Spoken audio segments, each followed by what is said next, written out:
오늘 가장 무서운 것은 손흥민이 무엇을 했느냐가 아니었습니다. 가장 무서운 것은 샌디에고가 자신들이 손흥민을 제대로 이해했다고 믿었다는 점입니다.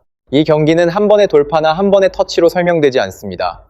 문제는 더 깊은 곳에 있었습니다. 샌디에고는 경기 전부터 명확한 확신을 가지고 있었습니다. 손흥민을 가둘 수 있다. 손흥민에게 공간을 주지 않으면 된다. 손흥민 주변에 충분한 수비 숫자를 배치하면 경기를 통제할 수 있다. 하지만 축구는 그렇게 단순하지 않았습니다. 사람들이 잘못 보고 있는 지점은 바로 이것입니다. 샌디에고는 준비가 부족해서 무너진 것이 아닙니다. 오히려 준비를 했기 때문에 무너졌습니다. 정확히 말하면 그 준비가 잘못된 정의 위에 세워져 있었기 때문입니다. 그들은 손흥민을 막아야 할 한 명의 선수로 봤습니다. 하지만 이 경기에서 손흥민은 단순한 선수가 아니었습니다. 그는 샌디에고 수비 구조 전체를 바꾸게 만드는 기준점이었습니다. 이 차이는 결정적입니다. 한 팀이 한 명의 선수를 막기 위해 세 명의 수비수를 붙인다는 것은 단순한 존중이 아닙니다. 그것은 전술적 선언입니다. 우리는 이 한 명을 통제하기 위해 다른 지역의 균형을 일부 포기하겠다는 선언입니다. 겉으로는 합리적으로 보입니다. 그러나 바로 그 지점에서 첫 번째 균열이 생겼습니다. 한 명을 막기 위해 세 명이 필요하다면 그 순간 이미 그 한 명이 당신의 수비 방식을 지배하고 있다는 뜻입니다. 샌디에고는 자신들이 주도하고 있다고 믿었습니다. 하지만 실제로는 경기 시작 전부터 끌려가고 있었습니다. 더 자세히 보면 샌디에고의 시스템은 틀리게 작동한 것이 아닙니다. 오히려 계획대로 움직였습니다. 3명의 수비수는 손흥민 주변의 거리를 좁혔습니다. 최종 라인은 무리하게 올라가지 않았습니다. 뒷공간을 내주지 않기 위해 수비 간격도 낮게 유지했습니다.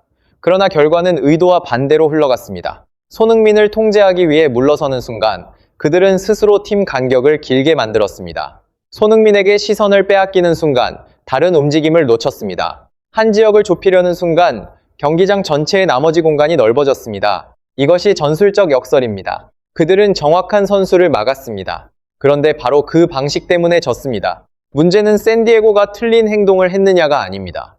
문제는 질문 자체가 틀렸다는 것입니다. 그들의 질문은 이랬습니다. 어떻게 손흥민을 막을 것인가? 그러나 진짜 질문은 이래야 했습니다. 우리가 손흥민에게 지나치게 집중하는 순간 우리 팀 구조에는 어떤 변화가 생기는가? 이 두 질문은 완전히 다른 경기를 만듭니다. 첫 번째 질문에서 손흥민은 표적입니다. 두 번째 질문에서 손흥민은 중력입니다. 그리고 한 선수가 중력이 되는 순간 주변의 모든 것은 그쪽으로 끌려갑니다. 수비수는 더 이상 공만 보지 않습니다. 손흥민의 어깨를 봅니다. 손흥민의 출발 방향을 봅니다. 자기 등 뒤의 공간을 봅니다. 아직 일어나지 않은 상황까지 먼저 봅니다. 바로 그 순간 수비는 현실에 대한 반응이 아니라 두려움에 대한 반응이 됩니다. 이것이 가장 큰 균열이었습니다. 샌디에고는 한 번의 플레이에 무너진 것이 아닙니다. 하나의 가정에 무너졌습니다. 손흥민 주변에 사람을 더 붙이면 더 안전해질 것이라고 믿었습니다. 하지만 높은 수준의 축구에서 더 많은 숫자가 항상 안전을 의미하지는 않습니다. 때로는 숫자가 많아질수록 혼란은 커집니다. 한 지역에 한 명을 더 넣는 순간 다른 지역에는 반드시 비어있는 공간이 생기기 때문입니다. 손흥민은 공을 잡을 필요가 없었습니다. 정확한 위치에 서 있으면 됐습니다. 정확한 타이밍에 공 없이 움직이면 됐습니다. 수비수가 단 1초라도 시선을 떼면 끝난다고 믿게 만들면 됐습니다. 그래서 이 경기는 스타가 집중 견제를 이겨낸 이야기가 아닙니다. 그런 해석은 너무 오래됐습니다. 너무 쉽습니다. 너무 감정적입니다. 이 경기는 전술적 인식 실패의 기록입니다. 한 팀은 분명한 계획을 들고 들어왔지만 그 계획은 잘못된 정의 위에 세워져 있었습니다. 그리고 바로 그것이 가장 무서웠습니다. 샌디에고는 손흥민을 몰라서 진 것이 아닙니다. 손흥민을 안다고 착각했기 때문에 졌습니다. 샌디에고가 손흥민 주변에 3명의 수비수를 배치했을 때 많은 사람들은 그것을 존중이라고 말할 것입니다. 하지만 전술적으로 보면 그것은 훨씬 더 위험한 신호였습니다. 샌디에고가 한 지점을 따라가기 위해 전체 시스템의 균형을 포기하기 시작했다는 뜻이기 때문입니다. 이 지점을 정확히 봐야 합니다. 강한 수비는 공 근처에 사람이 많아서 강한 것이 아닙니다. 강한 수비는 선수들 사이의 간격이 안정적일 때 강합니다. 전방 압박은 타이밍이 맞아야 합니다. 중원은 패스기를 막아야 합니다. 최종 라인은 깊이를 유지해야 합니다. 그런데 손흥민이 시선의 중심이 되는 순간 이 원칙들이 하나씩 휘어지기 시작했습니다. 한 수비수는 공을 봐야 합니다. 한 수비수는 손흥민을 봐야 합니다. 또 다른 수비수는 손흥민의 뒷공간 침투를 대비해 물러설 준비를 해야 합니다. 이 세 가지 임무가 동시에 생기는 순간 시스템은 더 이상 하나로 움직이지 못합니다.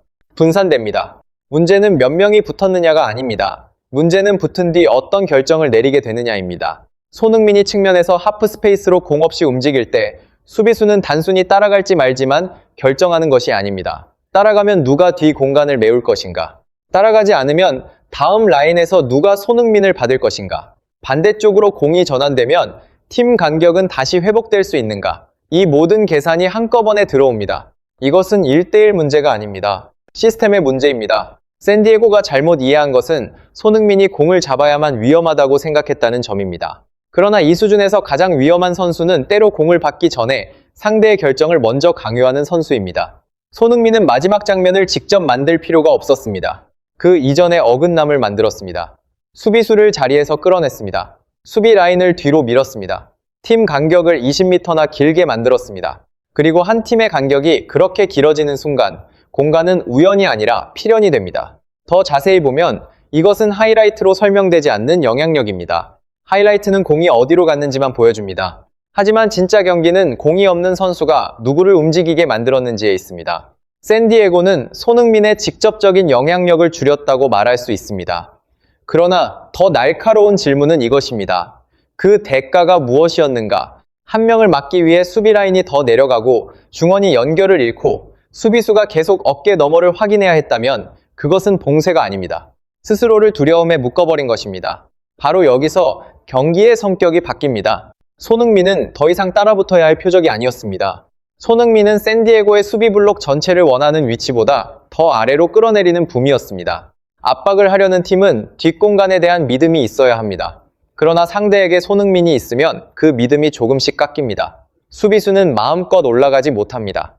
미드필더는 과감하게 압박하지 못합니다. 압박 간격은 길어집니다. 그리고 압박 간격이 길어지면 첫 압박의 힘은 약해집니다. 한 번의 탈압박 패스면 첫 번째 라인이 깨집니다. 한 번의 방향 전환이면 공간이 열립니다. 한 번의 오프 더블 움직임이면 구조가 흔들립니다. 이것이 보이지 않는 권력입니다. 조용합니다. 과시하지 않습니다. 하지만 매우 잔인합니다. 사람들이 잘못 묻고 있는 질문은 이것입니다. 손흥민이 공을 잡고 무엇을 했는가? 진짜 질문은 이것이어야 합니다. 샌디에고는 손흥민이 공을 받을까봐 무엇을 해야 했는가? 하나는 이미 일어난 행동입니다. 다른 하나는 일어날 가능성 때문에 조종된 모든 결정입니다. 현대 축구는 두 번째 영역에서 갈립니다. 강한 팀은 슈팅 하나에만 무너지지 않습니다. 슈팅 이전에 만들어진 잘못된 선택들에 의해 무너집니다. 그리고 이 경기에서 샌디에고는 계속 잘못 선택했습니다. 규율이 없어서가 아닙니다. 자기 자신을 망가뜨리는 방식으로 규율을 지키도록 강요받았기 때문입니다. 이것이 분석의 핵심입니다. 평범한 선수를 막으려 하면 그 선수의 영향력은 줄어듭니다. 그러나 기준점을 막으려 하면 오히려 그 영향력은 더 넓게 퍼집니다. 더 많은 선수가 손흥민을 볼수록 다른 지역은 더 비어갑니다. 더 많은 선수가 손흥민 때문에 내려설수록 전방은 더 고립됩니다. 손흥민을 통제하려 할수록 샌디에고는 경기 통제권을 잃었습니다. 손흥민은 공으로 시스템을 부순 것이 아닙니다. 두려움으로 시스템이 스스로 무너지게 만들었습니다. 축구에서 가장 큰 두려움은 선수가 공을 잡는 순간 시작되지 않습니다. 수비수가 스스로에게 이렇게 묻는 순간 시작됩니다. 내가 저 선수를 놓치면 무슨 일이 벌어질까? 그 순간 샌디에고는 자유를 잃었습니다. 겉으로 보면 수비는 위치, 속도, 힘의 문제처럼 보입니다. 그러나 더 높은 수준에서 수비는 집중력의 문제입니다. 누가 집중을 통제하는가? 그 사람이 결정을 통제합니다. 이 경기에서 손흥민은 샌디에고의 집중력을 가장 차갑게 지배했습니다. 계속 공을 만질 필요도 없었습니다. 하지만 모든 수비수는 계속 손흥민의 위치를 확인해야 했습니다. 이것은 일반적인 맨마킹이 아닙니다. 행동 통제입니다. 보통 수비수는 먼저 공을 보고 그 다음 사람을 봅니다. 하지만 손흥민을 상대할 때 그 순서는 뒤집혔습니다. 그들은 손흥민을 먼저 보고 그 다음 공을 봤습니다. 뒷공간 침투를 두려워했습니다. 센터백과 풀백 사이의 틈을 두려워했습니다. 갑작스러운 가속을 두려워했습니다. 아직 벌어지지 않은 장면까지 두려워했습니다. 그리고 수비 라인이 아직 일어나지 않은 상황에 반응하기 시작하면 그 팀은 더 이상 원칙으로 수비하지 못합니다. 예측으로 수비하게 됩니다. 예측은 필요합니다. 하지만 과도한 예측은 함정입니다. 샌디에고가 깨닫지 못한 것은 자신들이 경기 전부터 이미 강박에 들어가 있었다는 점입니다. 그들은 손흥민을 막고 싶었던 것이 아닙니다. 손흥민을 해독했다는 사실을 증명하고 싶었습니다. 바로 그 증명 욕구가 팀을 경직시켰습니다. 한 명을 봉쇄하는 것에 계획이 세워지는 순간 경기장의 모든 상황은 그 한 명을 중심으로 해석됩니다. 손흥민이 내려오면 의심합니다. 손흥민이 멈춰서도 경계합니다. 손흥민이 측면으로 빠지면 빨려 들어갑니다. 손흥민이 직접 관여하지 않아도 감히 버리지 못합니다. 이것은 인식의 실패입니다. 다리의 실패가 아닙니다. 체력의 실패가 아닙니다. 문제를 정의하는 방식의 실패입니다. 감독은 손흥민이 너무 뛰어나서 실패한 것이 아닙니다. 손흥민을 단순한 선수라고 생각했기 때문에 실패했습니다. 이것이 이 경기의 진짜 반전입니다. 손흥민이 단순한 선수라면 막을 수 있습니다.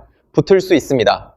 패스기를 자를 수 있습니다. 등을 지게 만들 수 있습니다. 하지만 손흥민이 하나의 작동 시스템이라면 그 모든 방법은 부족합니다. 공을 가진 사람만 관리하면 되는 것이 아니기 때문입니다.